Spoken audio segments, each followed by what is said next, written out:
이번에 제가 한글 편지 자료를 중심으로 조선조 여성의식과 문화라는 제목을 가지고 연구를 하게 된 것은 제가 지금까지 한글 편지 자료를 중심으로 국어학적 관점에서 많은 연구를 수행해 왔기 때문입니다.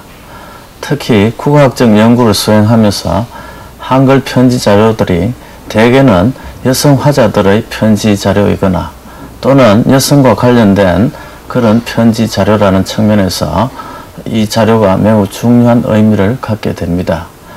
지금까지 여성 문학이라든지 여성성에 대한 연구는 주로 객관적인 자료인 역사 자료나 또는 야담과 같은 야사집 또는 문학 자료들을 중심으로 연구를 해왔는데, 기존의 이러한 자료들이 어떤 객관적인 자료를 담보한다는 측면에서는 매우 중요한 의미를 가지기는 하지만 대체로 이러한 자료들은 남성 화자들에 의해서 남성적 시각 속에서 작업을 했다라는 측면에서 한계를 가집니다. 특히 제가 분석을 하면서 주된 관심을 가진 것은 여성과 편지 또는 한글, 즉 문자 생활에 대해서 관심을 가졌고, 두 번째로 이 한글 편지 자료에 나타나는 여성의식 그리고 남성 화자들에 의한 편지 자료에 나타난 여성성의 문제, 그리고 셋째로 시간의 흐름에 따른 여성의식의 변화가 어떻게 나타나는가 하는 문제, 즉 왕실과 일반 사가의 차이점은 어떤 것이 있는가 하는 측면에서 관심을 가지고 연구를 했습니다.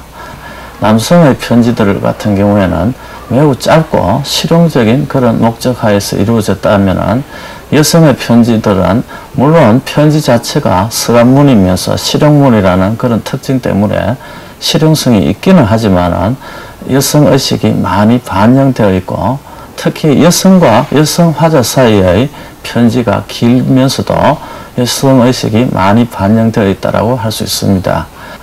그 다음에 왕실과 일반 사가의 편지의 차이점을 들으려고 한다면, 왕실의 편지는 외형적으로도 매우 짧고 그 다음에 여성의식이 전혀 드러나지가 않습니다.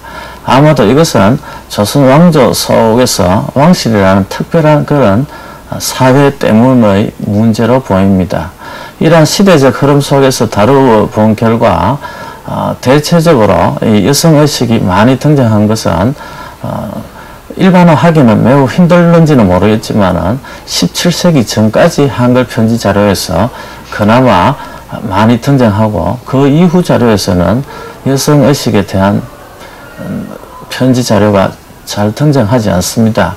특히 혼인제도의 변화라든지 또는 유교사회가 더욱더 남성 중심의 사회로 그리고 가문 중심의 사회로 지향되면서 더욱 이러한 여성 권익에 대한 신장이 제약되었기 때문에 이러한 것이 현실적인 서간문에 나타났을 경우에는 조선 후기에는 칠거지약으로 다스렸기 때문에 나타날 수가 없었던 것으로 그렇게 판단합니다.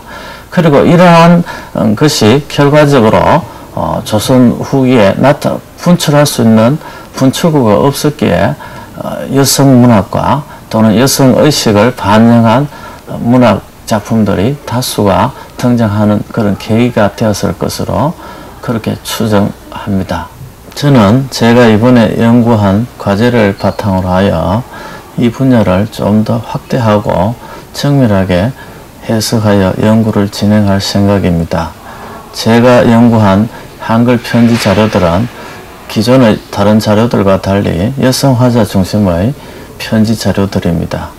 또한 이 남성과 여성이라는 이런 성별 차이에 따른 문체론적인 관점에서도 연구를 할 수 있을 것으로 판단됩니다.